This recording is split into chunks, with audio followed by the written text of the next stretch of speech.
9월 16일 화요일 아침 묵상 구약성경 역대하 2장 1절에서 18절 여호와의 이름을 위하여라는 제목을 가지고 말씀을 살펴보도록 하겠습니다. 이제 솔로몬이 다윗 때는 하나님께서 이제 성전을 건축하는 것을 받지 않으셨어요. 왜냐하면 다윗의 은혜가 딱 거기까지였던 거죠. 하나님이 거하시는 성전은 누군가의 손에 의해서 세워지는 것이 아니라 하나님 스스로 세울 자들을 선택한다는 것을 이스라엘 백성에게 보여주시기 위해서 다윗이 아니라 솔로몬을 통해서 자신의 성전을 세우시기로 결정했습니다. 많은 분들이 인생에서 다윗처럼 성전을 세우고 싶어 해요. 아들은 서울대 보내고 딸은 의사사위였고 막내는 피아노 시켜서 그렇게 살고 싶기도 하고요. 때로는 아파트 45평에서 노후에 연금 나오고 조그만한 가게에서 월세 한 180만 원씩 나와서 그래도 남들한테 손 안 벌리고 사는 나름대로 다 성전을 좀 건축하는 그런 삶을 살고 싶습니다. 이 다윗뿐만 아니라 솔로몬뿐만 아니라 역사를 보면 모든 왕들은 태평성대를 누리면 성전을 짓거나 자신들의 신들에게 무언가를 대단한 업적을 좀 쌓고자 합니다. 대표적인 게 광개토 대왕 비겠지요. 그런 것들 보면 항상 그렇게 무슨 왕들은 자기 업적을 드러내고 싶습니다. 그런데 하나님께서는 다윗에게 그 마음을 좀 아시고 내 성전은 내가 지을 사람을 선택하겠다. 이게 겸손이고 신앙인 줄 믿습니다. 하나님이 모든 사람에게 불을 허락하지 않았습니다. 저는 공평하신 하나님은 우리가 내세가 있기 때문에 공평한 거지, 이 땅에서는 인간이 아담이 죄로 이 세상이 오염되고 타락하고 부패했기 때문에 모든 것은 우리 눈에 보기에 공평할 수 없습니다. 하나님 눈에 공평하지. 모든 사람이 부자의 성전을 건축할 수도 없고, 모든 사람이 건강의 성전을 건축할 수도 없고, 모든 사람이 자녀의 성전을 건축할 수도 없습니다. 그런데 하나님께서 누군가에게 조금 더 허락하시고 덜 허락하실 뿐입니다. 다윗에게는 성전을 허락하지 않으셨습니다. 그것이 억울하게 느껴지지 않기를 소망합니다. 왜냐하면 10달란트 가진 사람은 5달란트 가지면 어둠 가운데 슬피 이를 갈미 있습니다. 그런데 1달란트 받은 사람이 2달란트를 남기면 잘했다 수고한 종아 남기시고 순종한 것을 정말 하나님께서 칭찬하실 줄 믿습니다. 사랑하는 성도님들, 신앙은 하나님이 성전을 건축하지 못하게 하면 그 성전을 묵묵히 준비하는 것이 우리가 가야 할 거기까지의 길입니다. 많은 분들이 참 안타까운 것이 뭐냐면 이 땅에서의 모든 삶을 전부로 여기는 사람들이 있습니다. 어떤 목사님은 저보다도 더 많이 기도하고 더 겸손하고 더 말씀을 잘 전달하지만 목회가 잘 되지 않는 분들이 있습니다. 그들은 실패한 것이 아니라 하나님이 목회에 세상이 보기에 화려함을 주지 않았어도 묵묵히 하나님의 사명을 감당한 것이 더 큰 상급이 되어서 주님 앞에 칭찬받을 줄 믿습니다. 어떤 교회는 1000명, 2000명, 3000명 돼도 재산이 어쩌느니 땅값이 어쩌느니 당회가 서로 싸우고 담임 목사 머리끄댕이 잡고 성도들 상처 주고, 제가 아는 모 교회는 성도만 7만 명이 넘습니다. 얼마나 재정이 많은지 은행이 현금 수송 차량을 주일마다 대서 은행원 2명을 보내서 직접 헌금을 은행에다 이렇게 실어놔야 되는 일요일날, 그래야 될 정도로 교회가 아주 큽니다. 그런데 지나가다가 보면 철문으로 용접을 해놨습니다. 목사님 파, 장로님 파, 여러 파로 갈려서 서로 예배를 못 드리게 해서 그게 무슨 덕이 되고, 하나님이 7만 명이나 되는 성도를 줬으면 가난하고 소외된 자가 그 지역에 없어야지요. 그러니까 다 하나님 오시면 책임을 물을 줄 믿습니다. 많이 받았다고 교만하고 자랑할 필요도 없고 적게 받았다고 부러워할 필요도 없습니다. 성전을 세우시고 건축할 몫은 하나님에게 있는 줄 믿습니다. 귀 있을 그릇과 천이 쓸 그릇을 정하시는 건 토기장이의 마음인 줄 믿습니다. 그러나 천이 쓸 그릇은 또 그 쓰임대로 하나님께서 충성 다했을 때 기쁘시게 축복하실 줄 믿습니다. 주어지지 않는 것을 보면서 평생 남 뒷공문이나 쫓다가 암 걸리지 마시고 당뇨 오지 마시고 주시지 않은 것은 하나님 앞에 과감하게 맡겨드리고 주신 것들을 감사하며 받은 달란트를 충분히 남기시기를 간절히 소망합니다. 솔로몬도 그것을 알았던 것 같아요. 솔로몬이 여기 보면 두로 왕 후람에게 사람을 보내어서 계속 고백하는 게 뭐냐면, 여기 보면 다윗이 아버지가 건축하고자 한 것을, 아버지가 하고자 한 것을 이라는 고백들을 계속 반복하고 있습니다. 하나님께서 여기 보면 3절 읽어볼까요? 3절 시작. 솔로몬이 사절을 두로 왕 후람에게 보내어 이르되 당신이 전에 내 아버지 다윗에게 백향목을 보내어 그가 거주하실 궁궐을 건축하게 한 것 같이 내게도 그리하소서. 그러니까 이 성전을 짓는 것은 업적을 자기에게 돌리고 싶어요. 아버지니까 우리 살면서 왜 그래요? 자식 간에도요, 이렇게 왕들 같은 경우는 역사를 보면 업적을 자기에게로 돌리고 싶어요. 아버지는 아버지로 끝이에요. 그래요, 안 그래요? 그런데 솔로몬은 성전을 지을 때 아버지의 업적이라는 것을 명확하게 기록하게 합니다. 사랑하는 성도님들, 뭐예요? 자기는 그저 하나님이 주신 것을 잘 남긴다는 거예요. 아버지 다윗을 통해서 하나님이 주신, 그리고 여기 보면 이 1절에도 뭐라고 써있냐면 솔로몬이 여호와의 이름을 위하여 성전을 건축한다.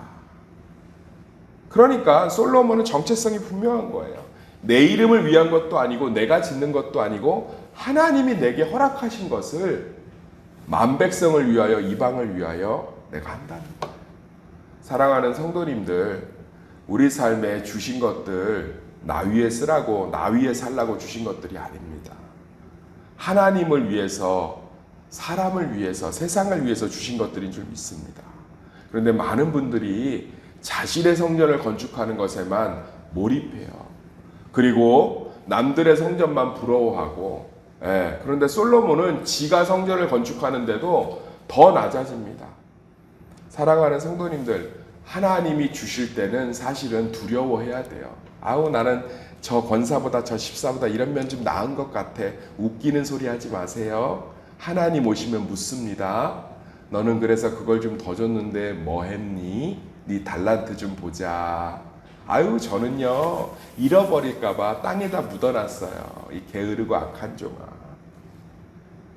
많은 분들이 천국은 흰옷 입고 날아다니는 곳이라고 생각하는데, 흰옷 입고 날아다니면, 며칠 날아다니면 행복하시겠어요? 천국은 새하늘과 새 땅, 우리가 지금 딛고 2025년 9월 16일 날 새소망교회 여기 식당에 앉아서 쪼그려서 예배드리고 있죠? 요게 온전히 회복되는 곳인 줄 믿습니다. 요한계시록을 보면 어디 하늘나라 올라가서 금기둥 막 보석 깔린 길 걸으면서 흰옷 입고 날아다니면 3시간 나르면 어지러워요. 피곤합니다. 이 우리가 딛고 있고 이곳이 새하늘과 새 땅으로 회복되는 곳인 줄 믿습니다. 그렇기 때문에 상급이 있고 하나님의 칭찬이 있고, 사랑하는 성도님들, 이 땅에서의 삶이 전부가 아닙니다. 결국은 하나님이 솔로몬의 손을 통해 성전을 건축하지만 또 영광은 다윗이 누리게 다 하시는 줄 믿습니다.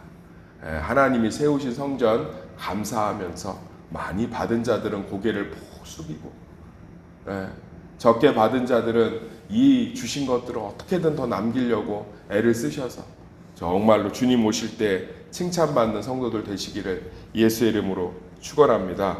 그러면서 이 성전을 건축하는 걸 두로 왕 후람에게 맡기고 있습니다. 이 두로 왕 후람은 정말 이 나무로 성전을 건축하고 이 나무에다 금을 입혀서 마치 나무처럼 보이지 않고 금기둥처럼 보이는 이런 건축 기술의 최고였던 것 같아요. 그래서 솔로몬이 이방인 왕을 통해서 하나님의 성전을 건축하고 있습니다. 아주 이례적인 일입니다. 우리가 생각하는 유대인들은 예수님 때 보면 아주 이방인들을 개라고 얘기하고 저들이 더럽다고 얘기하면서 상종도 안 하고 특히 사마리아인들 같은 경우는 막 무시하고 짓밟고 이랬었는데, 이 솔로몬 시대의 성전은 이방인들을 통해서 거의 다 건축을 해요. 이게 무슨 얘기입니까? 하나님께서는 성전, 하나님의 은혜를 주실 땐 누군가를 위해 주신 겁니다. 이방인의 손으로 자신의 성전을 건축하고, 그리고 솔로몬이 뭐라고 해요? 내가 성전을 아무리 화려하고 크게 지은들 여호와의 영광을 어찌 담겠냐. 그러면서 성전이 무엇을 하는 곳인지를 뒤에 이제 묵상해 보면, 뒷장에 가보면 너무 명확히 알아요. 열방이, 그러니까 이방인들이 성전을 통해서, 이스라엘 백성들이 성전을 통해서 하나님의 은혜와 사랑을 누리게 하는 곳이라고 합니다. 사랑하는 성도님들, 제발 개인 중심의 신앙생활을 벗어나지 않으면 하나님의 참된 은혜와 축복을 누릴 수가 없습니다.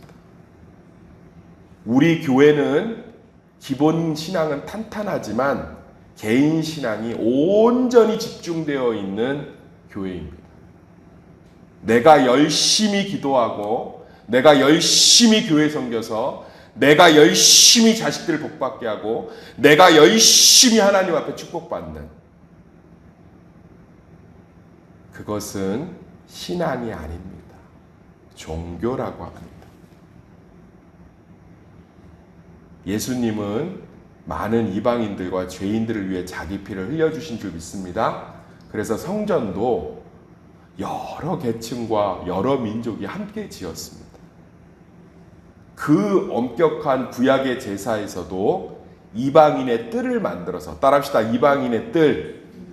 이방인들도 예배를 드릴 수 있도록 하나님이 허락하셨어요.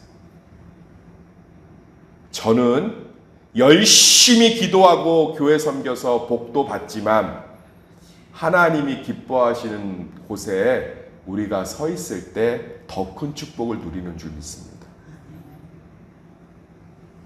주신 것은 나를 위해 주신 게 아닙니다. 제가 아는 목사님이 막내 동생이 나이 20대 중반인데 위암 말기에 걸렸어요. 40일 금식을 3번을 하고 하나님 앞에 기도를, 그 동생도 믿음이 좋아요. 그럼 우리가 생각하는 건 어떻게 하죠? 하나님이 고치셔야죠. 연대 세브란스 중환자실에서 4년 만에 하늘나라로 갔습니다.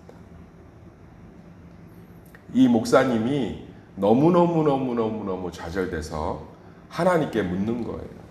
왜 하나님 내 기도를 듣지 않으셨습니까? 하나님 왜 내 기도를 듣지 않으셨습니까? 그래서 기도원에서 막 몸부림을 치고 목회도 이제 그만두려고 하고 있고 자기 삶도 다 포기하려고 하는 거예요. 왜? 하나님 어찌하여 이럴 수가 있습니까 나에게? 그런데 기도원에서 하나님이 말씀을 하시더래요. 너는 어찌 왜라고만 묻지 어떻게 하냐고는 묻지 않느냐. 왜 하나님 나에게 이러셨어요가 아니라 이 일을 어떻게 하나님께서 내가 살기를 원하시고 이 일 가운데 내가 어떻게 하기를 원하십니까? 라는 어떻게라는 기도는 왜 안 하느냐. 그래서 그때부터 어떻게 하나님 내 이 고난 가운데 어떻게 순종하고 내가 이 아픔 가운데 어떻게 주님 기쁘시게 할까요? 그랬더니 동생의 유언이 떠오르더래요.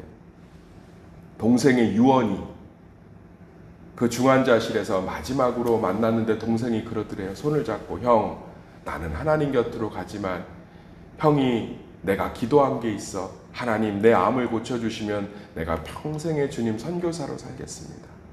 나는 주님 곁으로 가지만 형이 내 인생을 남은 인생을 살아줬으면 좋겠어. 그래서 그 목사님이 선교로 헌신해서 얼마나 많은 사람을 살리고 얼마나 많은 선교사를 감당하는지 제가 참 그 모습을 보면서 사랑하는 성도님들, 누군가는 기도해서 암이 낫는 성전을 건축할 때도 있지만 다윗이 아무리 기도해도 하나님이 솔로몬을 통해서 건축하겠다고 딱 잘라 얘기합니다. 그러나 솔로몬을 통해 세워진 성전에 다윗의 이름이 끊이지 않고 그 솔로몬이 이방인 손에 지어지고 이방인들의 뜰을 만들며 그곳을 통해서 많은 사람이 산 것처럼 사랑하는 성도님들, 이기적인 마음을 버리면 생각보다 예수의 평안과 은혜가 내 우울증을 사라지게 하고 내 불안함을 사라지게 하고 내 예민함을 사라지게 하고 성전이 지어진 원래 목적인 평강과 은혜와 기쁨과 소망이 밀려들어옵니다. 이것을 누리시기를 간절히 소망합니다. 언제 목사님 제일 기쁩니까?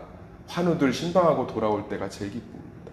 언제가 목사님 제일 기쁩니까? 성도들이 힘든데 같이 기도했는데 응답받을 때가 제일 기쁩니다. 어떨 때가 목사님 기쁩니까? 예배 밍숭맹숭 드리던 성도들이 신앙이 자라서 예배의 은혜를 깨닫고 믿음이 자라서 삶의 문제들을 다 믿음으로 끌어안는 것들을 볼 때 기쁩니다. 말할 수 없이 기쁩니다. 제가 영웅이어서 김 목사는 저렇게 양들이 행복하니까 행복하네가 아니라 원래 하나님이 믿는 자들을 그런 곳에서 예수의 사명의 길에서 완전한 기쁨과 행복을 느끼게끔 창조했기 때문에 우리가 거기서 온전한 기쁨을 누릴 수 있습니다. 요즘 상담을 해보면 아우성이에요. 외로워서 아우성이고 힘들어서 아우성이고 절망해서 아우성이고 아파서 아우성이고 무기력해서 아우성이고 재미가 없어서 아우성이고 우울해서 아우성이고 그런데 그 목사님이 그 동생의 말을 듣고 왜 나한테 이러셨어요가 아니라 이제 어떻게 살아갈까를 하나님께 기도하고 그 동생의 유언을 따라 살 때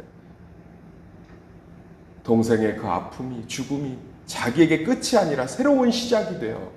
너무 많은 사람의 가정을 살리고 그 간증을 통해 너무 많은 절망에 있는 사람들을 소망으로 인도하고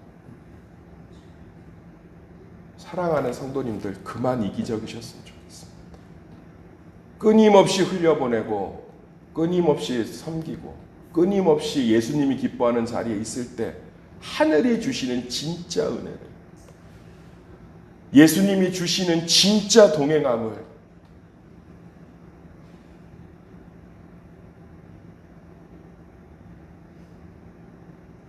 김 목사 뭐 이런 산신령 같은 음성이 아니라 진짜 친구처럼 저 간증했잖아요. 대예배 시간에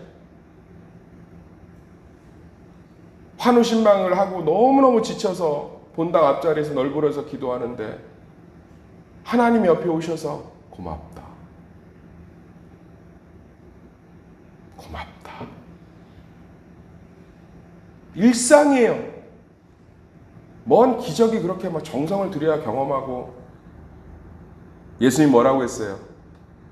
땅끝까지 이르러 내 증인이 되는 자들 할렐루야. 나와 같은 사명을 감당하는 자들 마태복음 28장에 내가 세상 끝날까지 너희와 함께하리라. 원어로 손잡고 같이 걸어주리라. 신앙의 색채를 바꾸어 가시기를.